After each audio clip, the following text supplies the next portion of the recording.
Hey, good morning again. We've reached 23 minutes after the hour. Thank you for waking up to mornings on FamilyNet TV stations all around the country or Sirius Satellite 161. However you get the program, we're glad you're there because we've got a lot of good stuff this hour. Yeah, I like Christian music. Have you ever noticed that about me? It No, kind of struck into the conversation. Has it come across? Like that red lipstick, too. Do you? That's really good. Okay, we can finally shoot the lips. Sticking right out. All right, that's a good thing.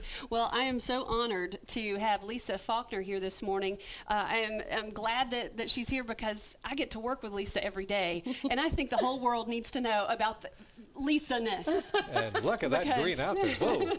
Honor, you're sweet. This green is here by special request. That is nice. Paige requested this green. Well, when she wore it to work, I was like, okay, we have to get that on camera.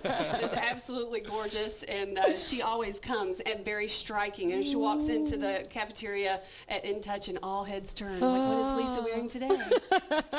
So I'm glad well, that that's good here. to know. That's good to know that y'all are watching. Yeah, because absolutely. That's the point, right? That's right.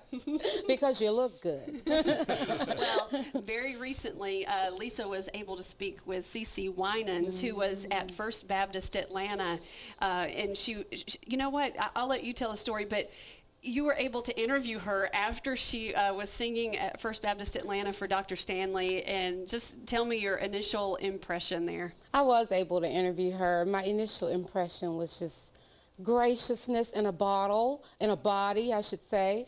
She was just beautiful and humble and perfect and gave a magnificent performance both services, and it was just wonderful to talk to her, to be able to sit down and talk to her. I was telling her, I was like, you all, your family, y'all are like the Christian Osmonds. There's so many, there's so many of them, and they're all musically inclined. They're all beautiful and talented and have just made such great strides in the Christian community, and it would make sense that one of them would be catapulted into stardom and greatness like CeCe. And so, well, it would need to be somebody with beautiful teeth like that. I know. It was like, oh my goodness, she was beautiful. I was captivated by her, really. I found myself just kind of gazing in her mouth once. Her teeth are like pearls. I was like, Lisa, okay. I was definitely starstruck. But isn't it nice to know, you know, we all have a mental image of who these people are going to be like when we see them on stage or listen to the music. We think we know them. Isn't it nice not to be disappointed to say, hey, that really is the person I thought I knew? Exactly. As we get into the interview, I'll tell you more about the person that you get to know when you know CeCe, because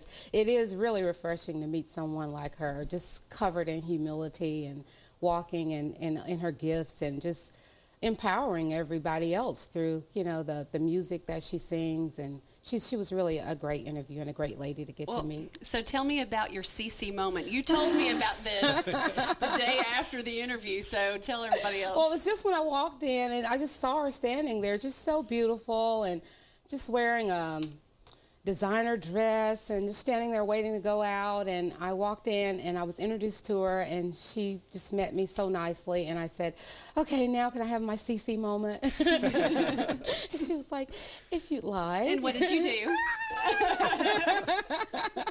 That was my CeCe moment. Well, that's good. We love genuineness and authenticity. That was true. That was real. I'm sure she was like, well, that was lovely.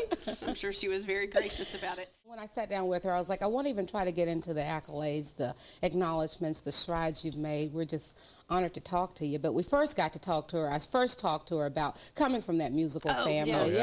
So let's hear what she had to say about growing up with so many siblings. She was the 8th of 10 siblings. Oh, my gosh. They tell me when they brought me home, because my mom and dad had 7 boys straight. I was the first girl. So they tell me my brothers looked at me and said, what is this? But it was always a crowd, you know, always a crowd. I have 2 younger sisters, so 10 brothers and sisters, my mom and dad, we all sang. So always a lot of noise going on. But God is good. I have a great childhood, and I just thank God. I can't thank Him enough for my parents who taught us the ways of the Lord, taught us to live what we sing about, taught us the importance of having God first in your life, you know. So I grew up, fell in love with God at a very young age, and I'm so glad I did. Seven big brothers? It's a wonder she ever got a date. I know. You know. She was the 8th of 10 siblings. Can you believe it? That's some special man, Mr. Love. I know. He is some special man. And he was there with her. He's been traveling with her since she went solo. Now, didn't she sing with her brother at one point? She did sing with her brother at one point. One of many brothers? One of many brothers, BB. She sang with him, and he still sings as well. But now her husband, Mr. Love, travels with her.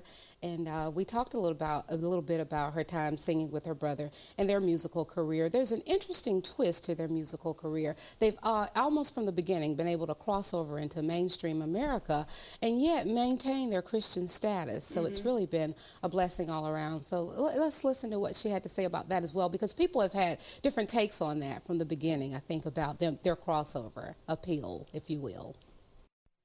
You know, it was by design from the Lord that we were able to cross over. It's not something that we had planned to do. But when we started, we were very young. We were very young. I think I was probably about, when I did my first professional thing, I was probably about 16 years old. My first thing was like with Andre Crouch, singing background with Andre Crouch on his CDs. And so that was really exciting for me. And my brother and I got together. We started off at the PTL Club and got together doing music that young people love to do, you know, and making sure we had the message of God's love and peace in there, you know. And then things just began to happen. You know, we were recorded on Sparrow Records, and then Capitol Records, the secular record company, wanted to pick us up, and they said, you don't have to change a thing. So the Lord just allowed our music to go in places that we never thought it would go. And so actually that was kind of scary for me, because you get misunderstood sometimes. Back then people were like, oh, that's not really gospel music. You know, they're just selling out, you know, so they could be popular, but that wasn't our hearts at all. But over time, they learned to trust